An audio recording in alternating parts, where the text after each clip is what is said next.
आदरणीय प्रधानमंत्री जी, उत्तर प्रदेश के आदरणीय मुख्यमंत्री जी, आदरणीय राज्यपाल महोदया, देश के आज विद्यमान सभी पंथ संप्रदायों का प्रतिनिधित्व करने वाले हमारे संत ऋषि आचार्य गण और समाज के सब स्तरों का प्रतिनिधित्व करने वाले निमंत्रित महानुभाव, आज का आनंद शब्दों में वर्णनातीत है और उसके वर्णन करने का प्रयास इसके पहले के वक्तव्यों में अच्छा हो गया है। यह भी बता दिया गया है और हम जानते भी हैं कि आज अयोध्या में रामलला के साथ भारत का स्व लौट के आया है।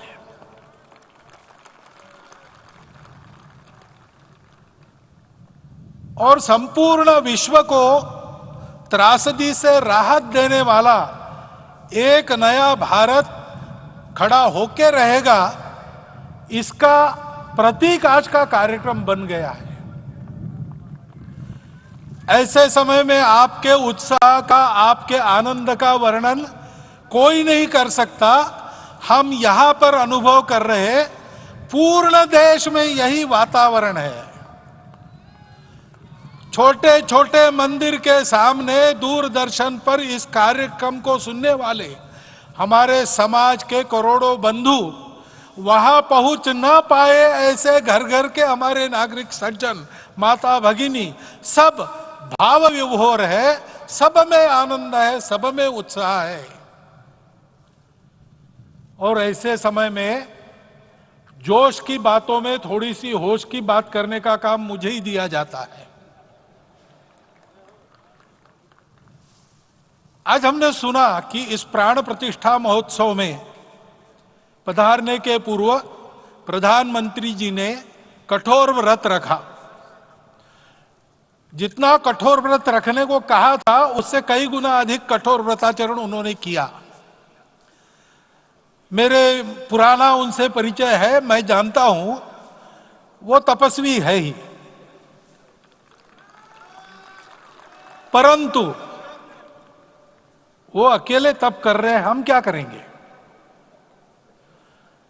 अयोध्या में रामलला आए, अयोध्या से बाहर क्यों गए थे, रामायण में क्यों गए थे बाहर, तो अयोध्या में कलह हुआ। अयोध्या उस पुरी का नाम है जिसमें कोई द्वंद्व नहीं, जिसमें कोई कलह नहीं, जिसमें कोई दुविधा नहीं। वो हुआ 14 वर्ष वनवास में गए।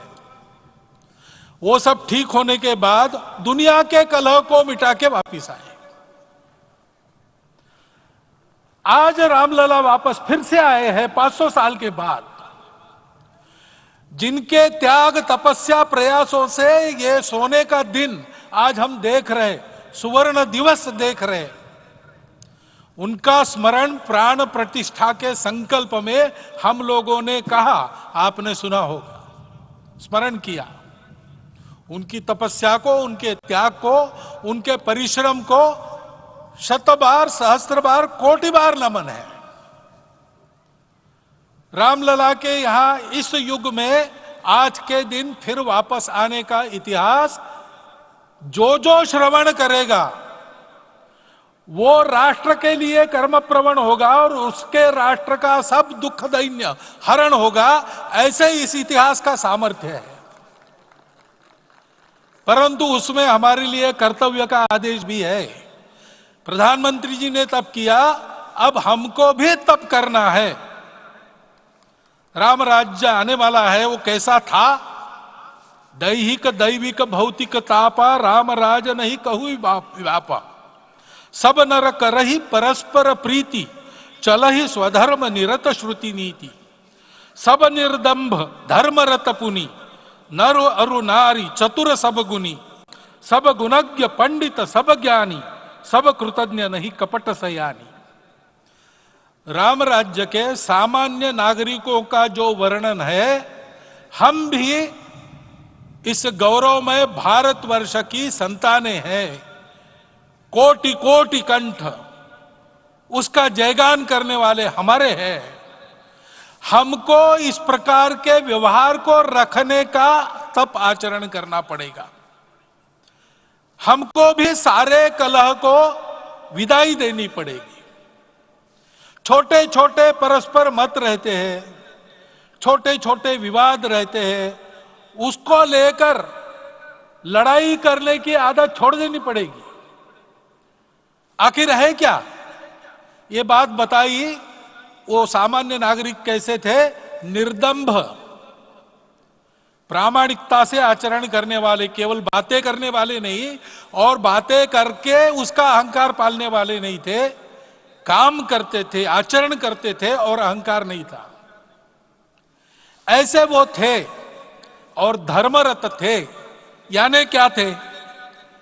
इस पर कठिन भाषा में प्रवचन बहुत लंबा हो सकता है, लेकिन थोड़े में धर्म के जो 4 मूल्य जिनकी चौखट पर धर्म है, ऐसा श्रीमद् भागवत में बताया है, सत्य करुणा शुचिता तपस, उसका आज हमारे लिए युगानुकूल आचरण क्या है?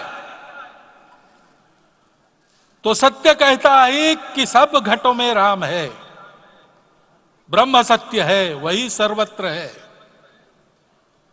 तो हमको ये जानकर आपस में समन्वय से चलना होगा, क्योंकि हम चलते हैं, सबके लिए चलते हैं, सब हमारे हैं, इसलिए हम चल पाते हैं। और इसलिए आपस में समन्वय रखकर व्यवहार करना, यह धर्म का पहला जो पैर है, सत्य, उसका आचरण है।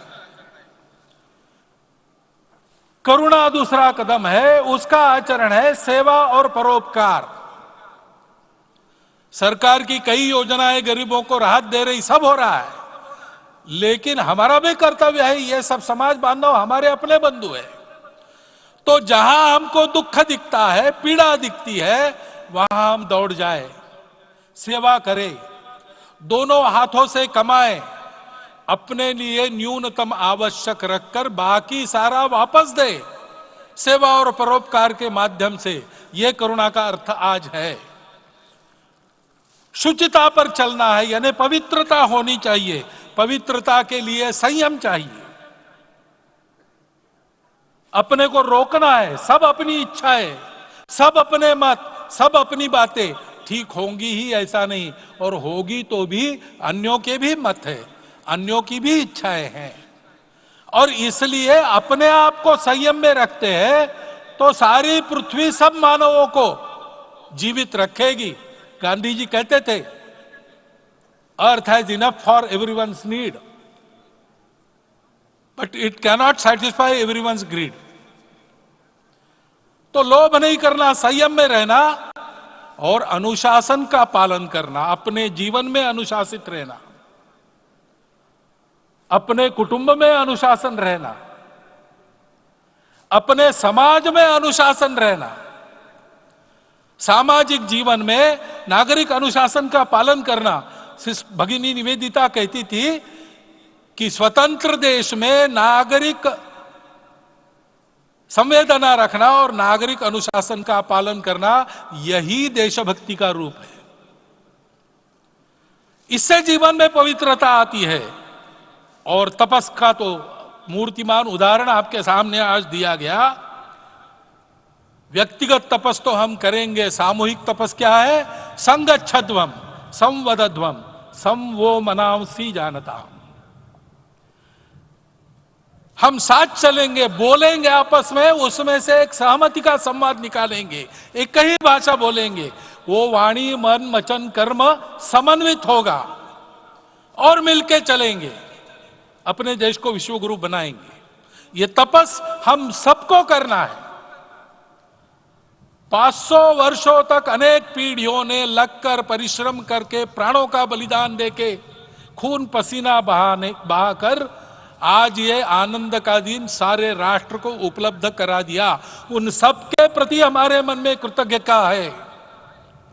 मैं यहां बैठता हूं तो मेरे मन में विचार आता है कि मुझे बिठाया, मैंने क्या किया? वो तो जो उन्होंने किया उसका प्रतिनिधि भी मुझे बनाया गया है।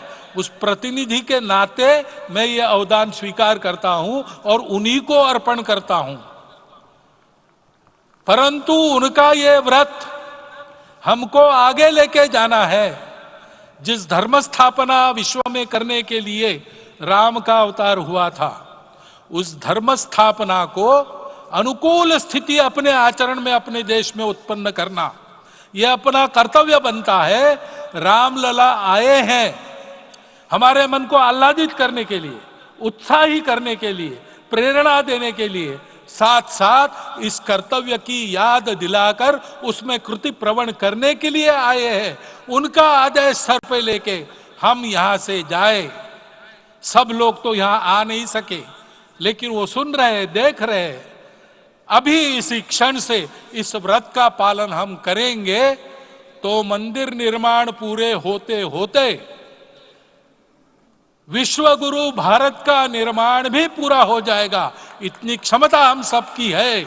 इसका मैं एक बार स्मरण देता हूं, आप सबको धन्यवाद देता हूं और मेरे 4 शब्द समाप्त करता हूं।